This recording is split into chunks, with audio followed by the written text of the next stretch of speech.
It's time for Recipe of the Day. If you have not yet tried Argentine Red Shrimp, you need to stop what you're doing right now and find out where you can get them. I'm not even kidding. These are like better than any shrimp you've ever had. I will say even to the point where like if you look at one, a cooked one, and you're like, oh, it's a shrimp, and then you bite into it, you're going to be like, oh, I didn't know shrimp could taste like that. It's just a completely other world. They have a plumper, juicier texture and a sweeter, almost lobster-like flavor. A lot of people say they taste like lobster. They're almost like, I want to say fluffy, and I don't even know that that makes sense, but if you had them, you know what I mean. They have this just like lighter, better texture. So amazing. Now, where can you get them? I've heard that they sell them at Trader Joe's. I have not seen them at my own grocery store. I will tell you, my parents get them when they're in town. They go to Daytona Beach. We're in Florida. They go to Daytona Beach. There's a flea market there that has a fishmonger there on Fridays and Saturdays, and he sells them, and they are incredible. So what are Argentine red shrimp? They come off of the coast of Argentina, and they are caught in the cold waters off the southern tip in the Atlantic Ocean. They're known for a red color. When they're still raw, they're actually already kind of opaque and white with red tinge to them, looking a little bit like a cooked shrimp, even when they're not yet cooked. And that actually poses a little bit of a difficulty for cooking, which I'm going to talk about when we get to how you prepare and cook these guys. Now, they are usually a little bit on the larger side, so they just make for a really special meal. Now, because these are so sweet and beautiful as they are, I tend to not do very much with them. Butter and garlic is all that I want. And I'm going to be telling you about a special technique for the garlic that I use for these, where the garlic stays nice and sweet and doesn't get bitter at all. You know, when you kind of cook garlic too much, it gets a little brown, it can toast, it gets bitter. We don't want that because it just takes away from the sweetness of the shrimp. So we're going to cook the garlic very gently. I have a special technique for that. What else do I want to tell you?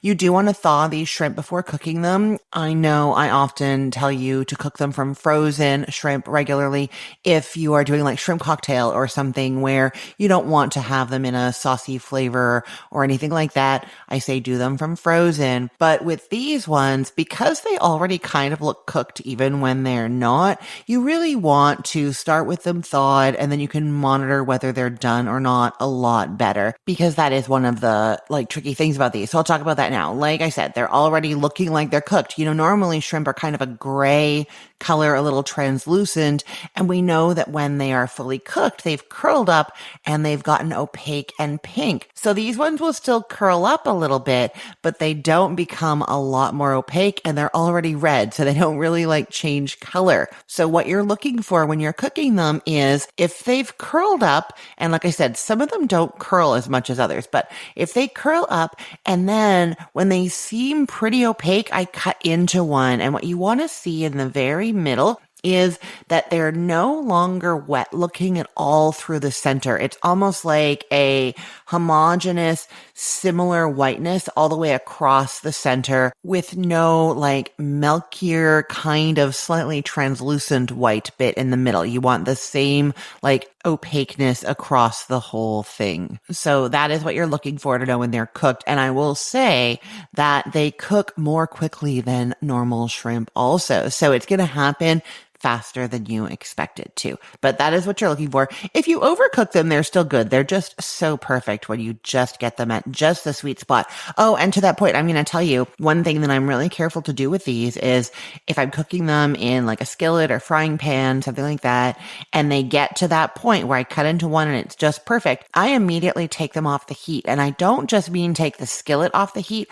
I actually scoop them into a bowl or onto a plate so that they're not even getting the heat from the skillet anymore. I want these guys to just cook perfectly and then stop. If you want them cold, if you're going to be doing like shrimp cocktail or something, you would transfer them immediately into a bowl of ice water so they stop cooking completely. But if you're going to be having them hot, then you wouldn't do that because you want them to still be warm. But do get them out of the heat. Okay, that's everything I have to tell you about the Argentine shrimp. Now for the recipe, like I said, gently cooked garlic. What we're actually going to do is, well, first dry off your shrimp. shrimp. So you have 1.5 pounds of deveined Argentine red shrimp with or without the shells and with or without the tails. That is up to you, and it doesn't really change the recipe, okay? Now, I will say I prefer to have them without the shells and without the tails because in this recipe we're doing lots of butter and garlic, and if they have the tail on, then you're having to mess with that, and it's just kind of a pain. But if I'm doing shrimp cocktail, then I would take the shells off and leave the tails on, okay? Okay,